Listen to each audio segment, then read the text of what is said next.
Assalamualaikum warahmatullahi wabarakatuh. Pada video kali ini saya akan membahas materi yang mengenai identitas, image, dan reputasi public relation. Pendahuluan. Identitas perusahaan adalah jati diri suatu perusahaan. Identitas mempunyai peran penting dalam membangun perusahaan ke arah yang lebih baik. Perbedaan image dan reputasi. Image dapat dibentuk dan diubah dalam waktu yang singkat, sedangkan reputasi memerlukan waktu yang lama. Yang pertama adalah identitas. Identitas sebagai bentuk visual menampilkan simbol yang mencerminkan image yang hendak disampaikan. Sebagai suatu ekspresi grafis, sebuah identitas perusahaan dapat diciptakan dan mempengaruhi nasib dari perusahaan tersebut. Identitas suatu perusahaan atau organisasi didasarkan pada 4 hal berikut. Yang pertama, nama perusahaan atau organisasi. Yang kedua, tipe logo. Yang ketiga, tipografi atau tipe huruf yang digunakan. Dan yang keempat, warna korporat. Fungsi lain identitas perusahaan atau organisasi. 1. Sebagai alat yang menyatukan strategis perusahaan.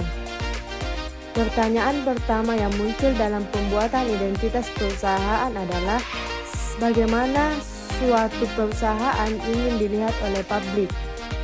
Yang kedua yaitu sebagai pemicu sistem operasional suatu perusahaan. Sebuah identitas perusahaan yang baik harus sejalan dengan rencana perusahaan, bagaimana perusahaan itu sekarang dan bagaimana di masa yang akan datang. Yang ketiga, sebagai pendiri jaringan network yang baik. Sebuah perusahaan yang berimage positif, stabil, dapat dipercaya dan diandalkan akan menarik perhatian para investor yang menanamkan modal dalam perusahaan tersebut. Yang keempat, sebagai alat jual dan promosi.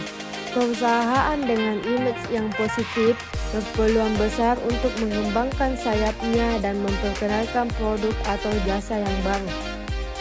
Yang kedua adalah image. Setiap perusahaan mempunyai citra sebanyak jumlah orang yang memandangnya.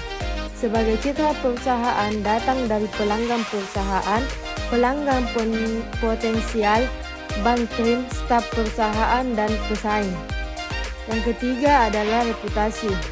Tom Gamble dalam buku yang pertama mengungkapkan bahwa reputasi dapat mendorong pertumbuhan perusahaan serta menekan dampak negatif pada saat terjadi krisis terhadap perusahaan.